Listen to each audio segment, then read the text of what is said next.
তো অনেকেই হয়তো বাংলাদেশে শিরিক এবং বিদআত এই দুইটা শব্দ থেকে বিরক্ত, কম্পিত, আশঙ্কিত।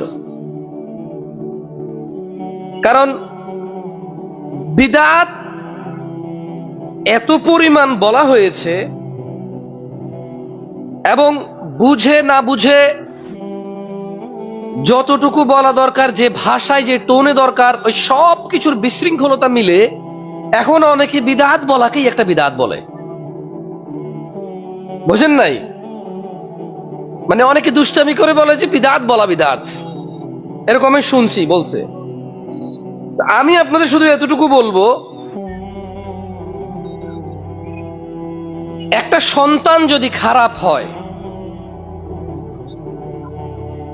পৃথিবীর সবচাইতে খারাপ সন্তান তার বাবার সন্তান সে। আর তার কাজিন ব্রাদার্স মানে চাচাতো ভাই, জ্যাঠাতো ভাই, ফুফাতো, মামাতো, খালাতো যারা আছে, আড়াতো পাড়াতো, ওর চাইতে শত কোটি গুণ ভালো। কিন্তু যখন ওই বাচ্চার অন্যায় অপরাধ যা কিছু আছে, তার বাপ কখনো তাকে শাসন করে, কখনো তার পক্ষে আসে, কখনো তার বিপক্ষে যায়, কখনো তাকে ঘর থেকে বের করে দেবে, সে পুলিশে ধরে নিয়ে গেলে তাকে ছুটায় আনে বা ছুটায় আনে না, সে ঋণ করে জুয়া টুয়া খেলে সব শেষ। তার বাপ বলছে তোমার ঋণ আমি শোধ করবো না। যারা ঋণ দিয়েছে তারা আসলে বলে যে আমার ছেলেকে যে ঋণ দিছো আমাকে বলছো, আমি দিতে পারবো না, যাকে দিছো তার থেকে নাও। এরকম হয় কিনা?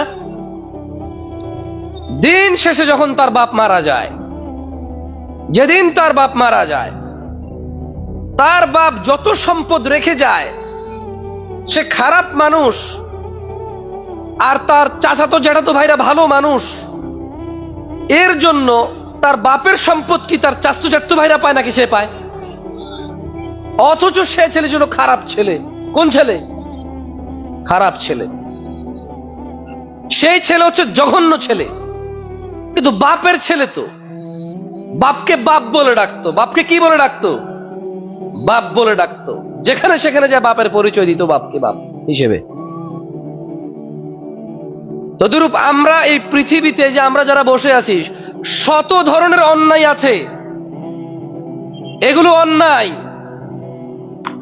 কিন্তু বিদআত শুধু অন্যায় নয়, শুধু গুনাহ নয়। প্লিজ কেউ ভুল বুঝিয়েন না, আমি আবারও বলি,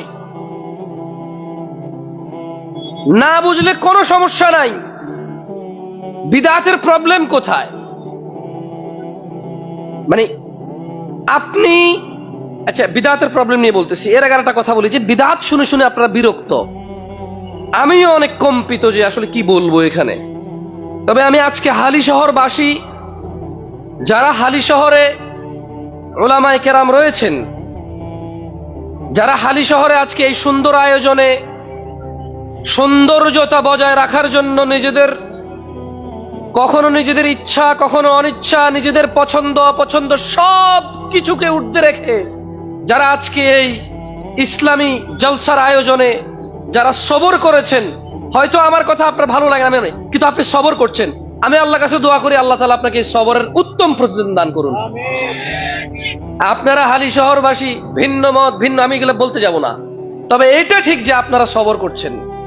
এখানে কোনো কথা আমার আপনার বুঝে আসে না, এখানে কোনো কথা আপনার বিরুদ্ধেই যাচ্ছে হয়তো, কিন্তু এই যে আমরা দূর দূরান্ত থেকে মেহমান এসেছি, আপনারা এইটার পরোয়া করে মেহমানদারিত্ব হিসেবে হলো আপনারা এই যে ধৈর্য ধরতেছেন, আল্লাহ তাআলা আপনাদের উপর সন্তুষ্ট হন এই দোয়া করি। এবং আল্লাহর কাছে দোয়া করি আপনাদের এবং আমাদের, আপনাকে এবং আমাকে আল্লাহ সহি হক, দ্বীনুল হক আমাদেরকে তিনি নসিব আতা ফরমা করেন, এটাই দোয়া করি আপনাদের জন্য। দেখেন, মান ইউতিইর রাসূল, যে রাসূলের ইতাআত করে, অনুসরণ করে, ফাকাদ আতা আল্লাহ, সে আল্লাহর ইবাদত করে। কেউ যদি বলে আব্দুল্লাহর ছেলে মুস্তাফা আলাইহিস সালাম ডান হাতে খেতে বলেছে, কেন খাবো আমি?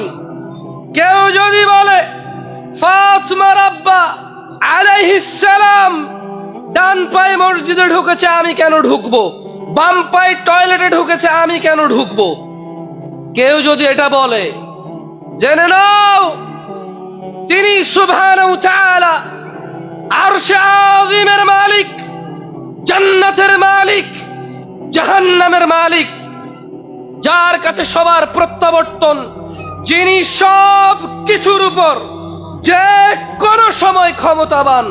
তিনি বলছেন মান ইউতিউর রাসূল, যে আমার রাসূলের অনুসরণ করে, যে আমার রাসূলের শুনে, যে আমার রাসূলের মানে সাল্লাল্লাহু আলাইহি ওয়াসাল্লাম, ফাকাদ আতা আল্লাহ, ওই শুধু আল্লাহর ইবাদত করছে।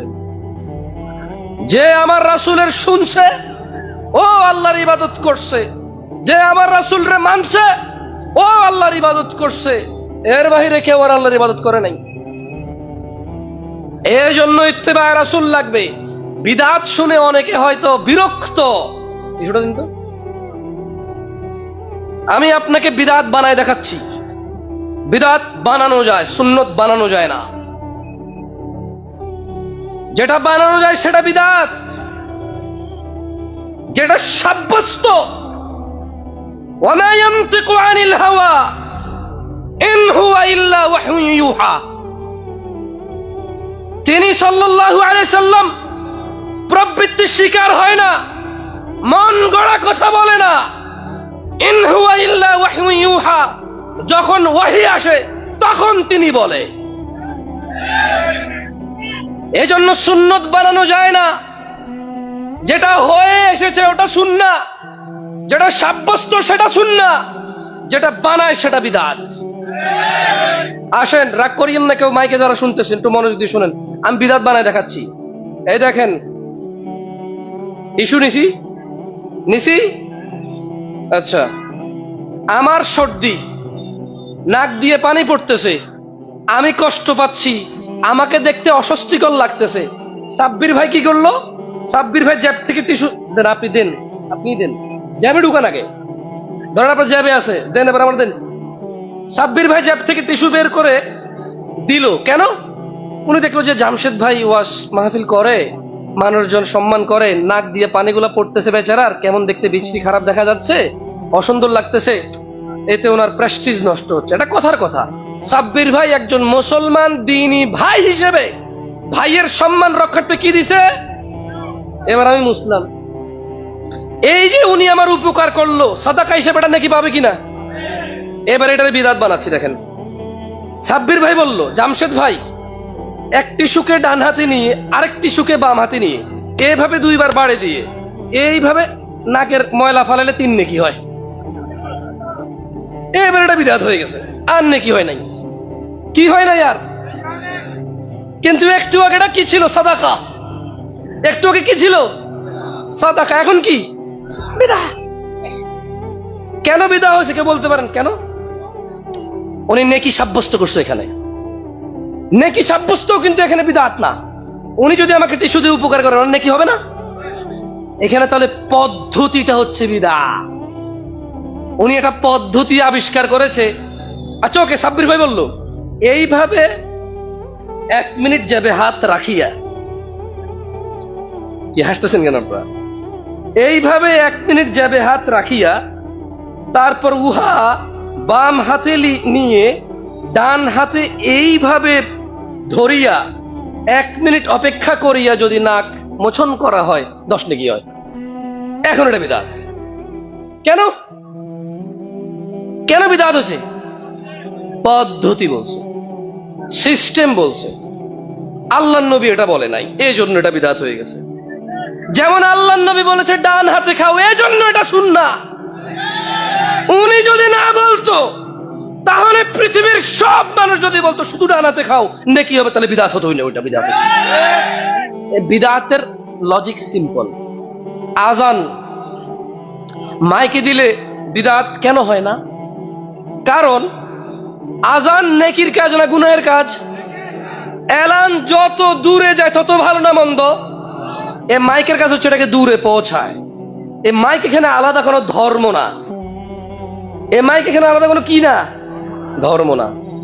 হালি শহরের মানুষকে শুধু আমি এতটুকু বলবো, যারা আমার ভাইরা আছেন এখনো মাহফিলে উপস্থিত হয়েছেন বা হন নাই, এ মাহফিল হোক চেয়েছেন বা চান নাই, ভাই, ও ভাই, ইত্তাকু রাব্বাকুম, তোমাদের রবের তাকওয়া অবলম্বন করো। আমি বলছি না আমার সব কথা ভালো, অনেক সময় আমি দোষী, কোরআন বলি, সুন্নাহ বলি, আচার ব্যবহার খারাপ করি, বলার পদ্ধতি খারাপ আমার। তোমার দোষ নাই ভাই, আমি মানি কিছু কিছু জায়গায় দোষী আমিও, কারণ আমার বলার পদ্ধতি সুন্নতকে অনুসরণ করে নাই।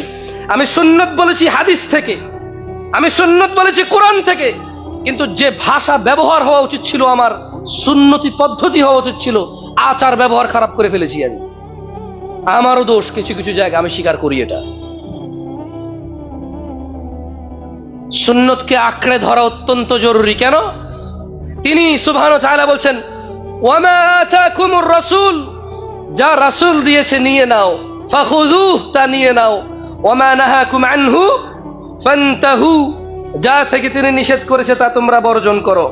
দেখেন দিনী ভাইরা, আমি আজকে আমার এই বক্তব্যের শেষ হাদিস বলে বক্তব্য সমাপ্তি করব।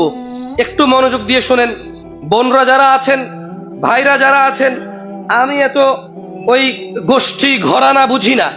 আমি বড় হয়েছি সৌদি আরবে, ওখানে গোষ্ঠী ঘরানা আছে না নাই তাও জানি না। ছোটবেলায় বড় হয়েছি ওখানে, বুঝের বয়সে চলে আসছি বাংলাদেশে, না এখানে শৈশব পাইছি, না ওখানে ম্যাচুরিটি পাইছি। আমি আছি এক আমার ঝামেলায়।